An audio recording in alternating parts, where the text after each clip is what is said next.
Okay, stop me if you've heard this one. You wake up, drag yourself to the bathroom, and swish that burning electric blue liquid around your mouth.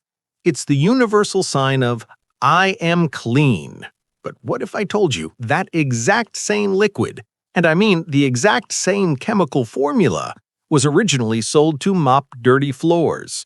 And before that, it was a treatment for, wait for it, gonorrhea. Yeah, the stuff sitting next to your toothbrush right now was once the go-to fix for the clap.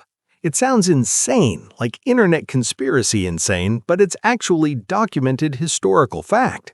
This isn't just a story about mouthwash. It's the story of the greatest hustle in American business history. It's about how one company literally invented a medical condition just to sell a cure, turning a product nobody wanted into a daily necessity for billions. We're talking about a brand that went from zero to hero using sheer psychological warfare.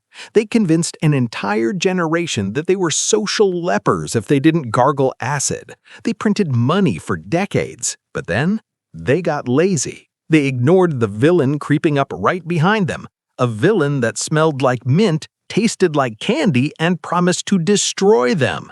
This is the story of the peak, the crash, and the desperate pivot that saved them. By the end of this video, you're going to learn how a simple $20 contract created a royalty stream that still pays out millions today, and why the US government had to step in and force this company to spend $10 million just to apologize to America for lying about the common cold. Stick around, because the lesson here isn't about fresh breath. It's about the cannibalization rule. If you don't kill your own golden goose, someone else will.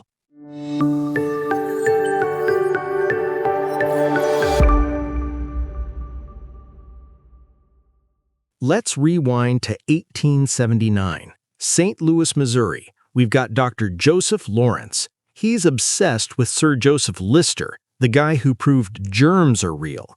Lawrence cooks up a powerful antiseptic with thyme, eucalyptus, and alcohol. It burns, it kills everything, and it smells like a hospital. He names it Listerine to sound fancy. But there's a problem. He's a doctor, not a businessman. He has this powerful liquid, but he has zero clue what to do with it. For 40 years, Listerine is the Swiss Army knife of fluids. They pitch it for everything. Doctors use it for wounds, janitors use it for floors. They explicitly market it for dandruff, telling people to rub this sticky stuff on their hair. They even suggest snorting it for sinus infections.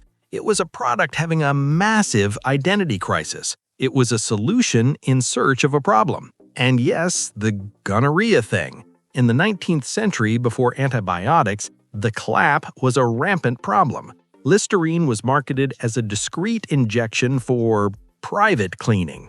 Now, here's the kicker. It actually killed the bacteria in a petri dish. But as a cure, let's just say it was primitive. It was a quiet use, something people bought in secret. It kept the lights on, but it wasn't making anyone rich. Then entered Gerard Lambert in the 1920s.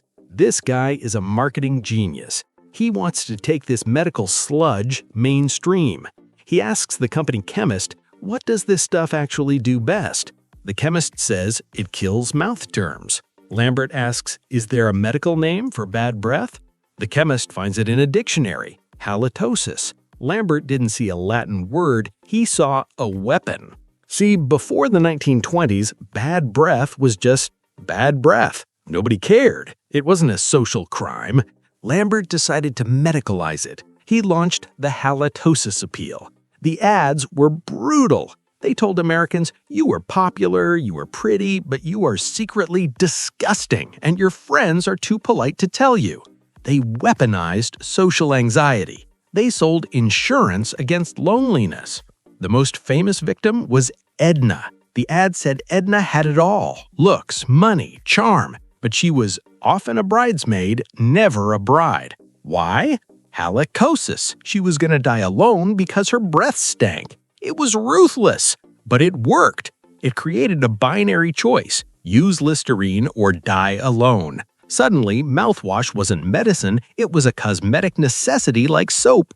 The numbers were absurd. Revenue went from $100,000 in 1921 to over $4 million by 1927. That's a 4,000% increase. They turned a floor cleaner into a status symbol. They became the third largest print advertiser in America. They had a monopoly on fresh breath, and they were untouchable. They became so arrogant that they leaned into the product's worst feature, the taste. Listerine tasted like gasoline and old shoes. Their slogan, "The taste you hate, twice a day." They convinced everyone that the pain meant it was working. If it didn't hurt, you weren't clean. It was the perfect psychological trap. Until the world changed. 1966, Procter & Gamble enters the chat.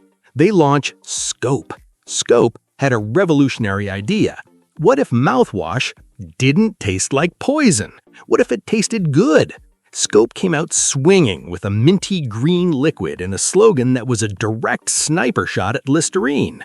Scope's slogan was, "Scope fights bad breath without giving you medicine breath." Boom! They framed Listerine's smell, the hospital smell, as a bad thing. They said, "Sure, you killed the germs, but now you smell like a sick ward." It was brilliant. The younger generation, the me generation, didn't want to suffer to be clean. They wanted minty freshness. Listerine was terrified. Scope started eating their lunch. By 1976, Scope actually overtook Listerine in Canada. But Listerine was paralyzed. They were so afraid of alienating the old-school users who loved the burn that they refused to change the formula. They just sat there and let Scope beat them up for decades. Scope even ran scratch and sniff ads so people could smell the difference. It was a sensory assault. Listerine looked like a relic of the Victorian age. Effective maybe, but unpleasant and outdated. And just when they thought it couldn't get worse, the US government decided to join the party. For years, Listerine had been claiming that gargling would prevent the common cold. Their logic was, it kills germs, colds are germs, ergo, it cures colds. In 1975, the Federal Trade Commission said, "Prove it." And Listerine couldn't. It was a lie. Colds are viruses, and gargling doesn't reach your nose where the virus lives. The FTC didn't just fine them. They ordered corrective advertising. This is the ultimate corporate humiliation. Listerine was forced to spend $10 million, their entire ad budget, running ads that literally said, "Contrary to prior advertising, Listerine will not help prevent colds." Imagine paying for primetime TV slots just to tell America you lied to them.